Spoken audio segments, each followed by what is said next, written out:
한민족을 사랑하는 크레이지 컨설턴트 서영진의 컨쇼 라이브 방송 시작하도록 하겠습니다.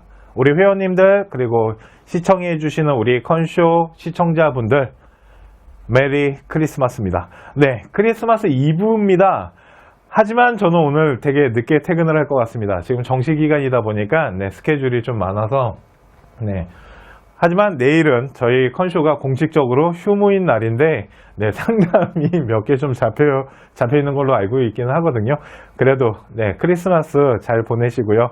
그리고 이제 좀 있으면 새해가 되면 그때는 또 새해도 복 많이 받으시기 바랍니다. 자, 시작하도록 하겠습니다. 자, 오늘부터는 정시 방송은 저번 주까지, 그러니까 저번 주 금요일 날 정시 한국외대 대학교 분석 방송을 마지막으로 정시 방송은 이제 마감을 했고요. 오늘 이제 새로운 마음으로 예비고부터 시작해서 학생부 종합전형과 수시에 관련된 다양한 정보를 또 드리도록 하겠습니다. 자, 그러면 예비고등학교 스토리 1부 입시 한번 시작해 보도록 할게요. 그리고 다음 시간에는 뭐 할 거냐면 겨울방학 때 우리 학생들이나 우리 학부모님들이 학생부 종합전형이라는 걸 준비하기 위해서 어떻게 준비를 해야 되는지 이런 부분에 대해서 이제 어떤 준비사항들 그리고 또 이제 생활기록부를 작성하거나 학교 라인을 구성하기 위해서 어떤 방향성과 계획을 가지면 되는지 그런 거에 대해서 제가 알고 있는 정보를 좀 나눠드리도록 하겠습니다. 자, 그러면 시작할게요. 예비고 스토리 1부 입시 시작해 봅시다.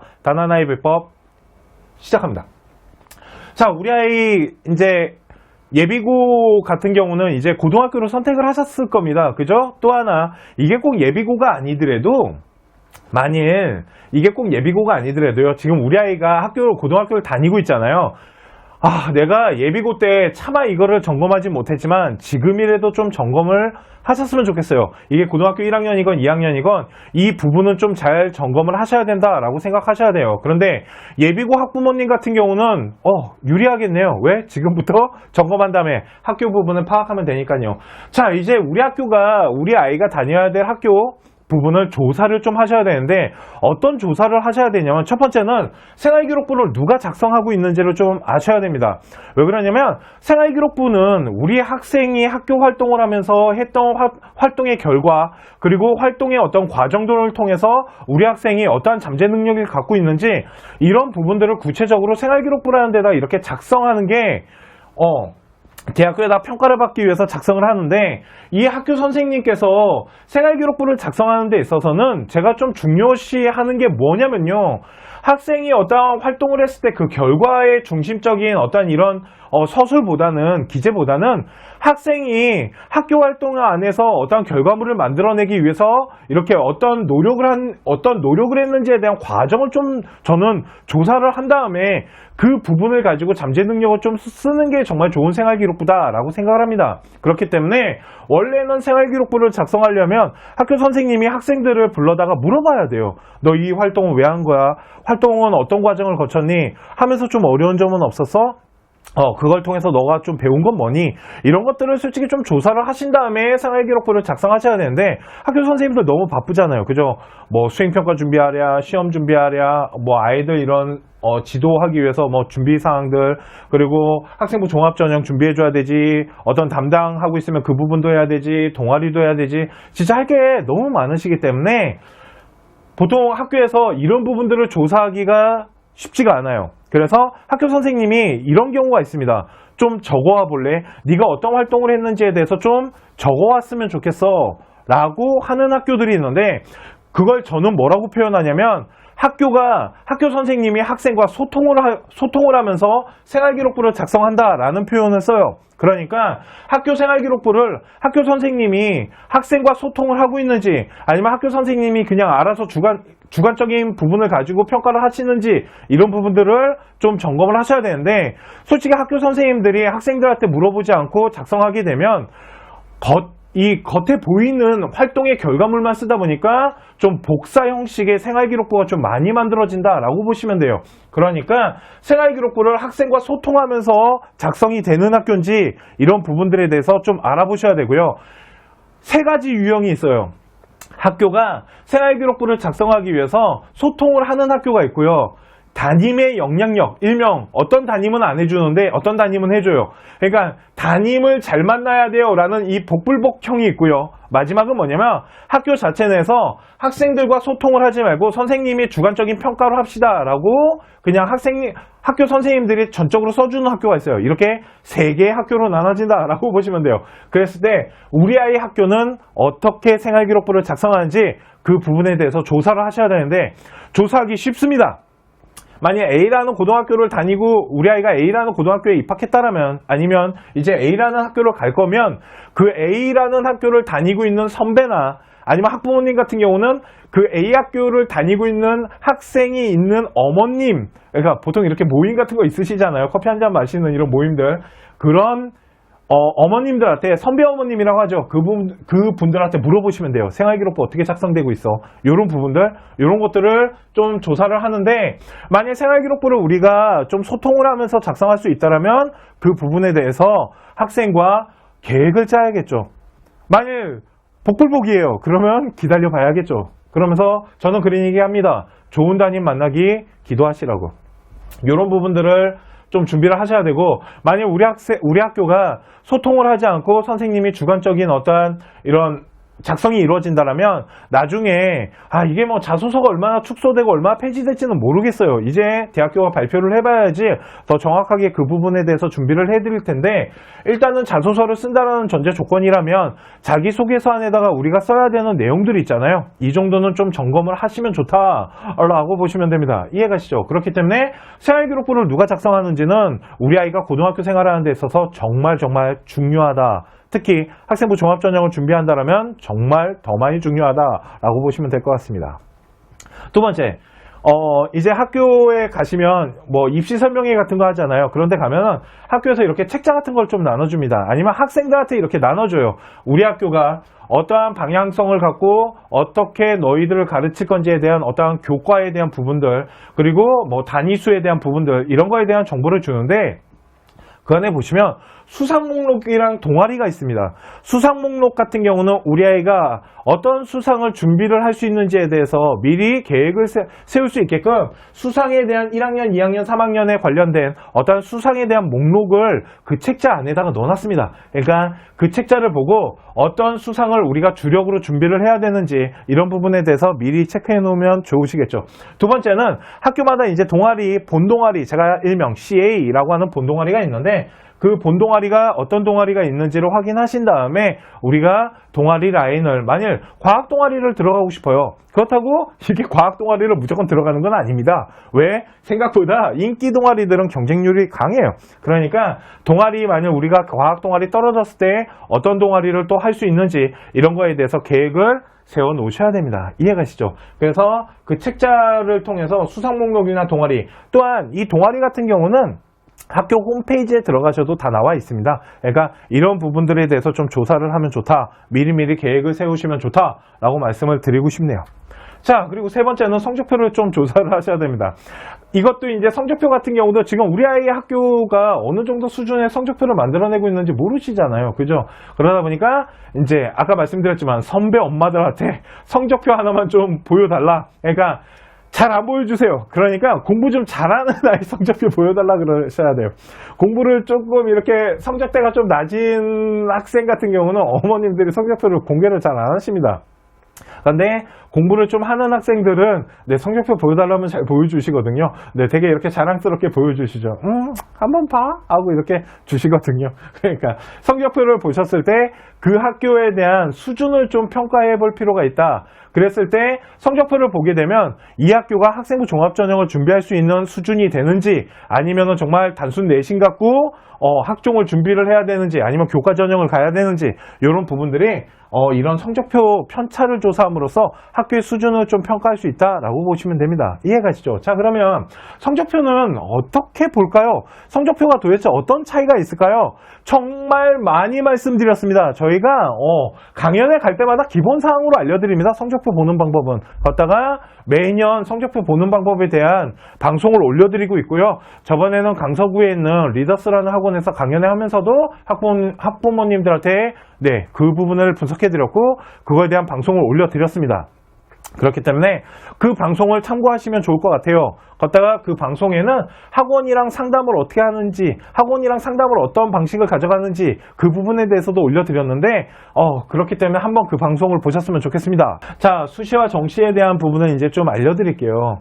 2021년 데이터가 드디어 이제 쏟아져 내려오기 시작했고요. 대기업에서도 2021학년 아이들의 데이터가 공개되기 시작했습니다. 그걸 가지고 했는데요. 보도록 할게요. 일단 예비고 학생들은 2023학년이겠죠. 솔직히 잘 모르겠어요. 아직 발표가 나지 않았기 때문에. 그래서 약간 예측을 하면서 알려드리도록 하고요. 지금 국가가 발표한 요 현 상황에 맞춰서 한번 생각을 해봤습니다. 자, 2021학년 지금 고등학교 2학년 학생들, 이제 3학년 되는 학생들 같은 경우 수시는 비율이 77%고요. 정시는 23%입니다. 수시가 월등하게 높아 보이지만 제가 그런 얘기합니다. 우리 아이한테 잘 맞는 전형을 놓으셔야 되는 겁니다.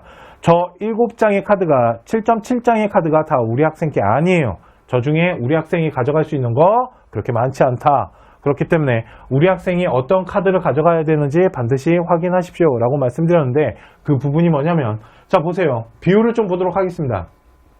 교과 전형이라는 게 뭐냐면 단순 내신 등급 가지고 뽑는 겁니다. 그러니까 생활기록부를 분석하거나 그러진 않고요. 정말 주요 과목의 내신을 돌려갖고 나온 점수 갖고 줄을 세우는 거예요.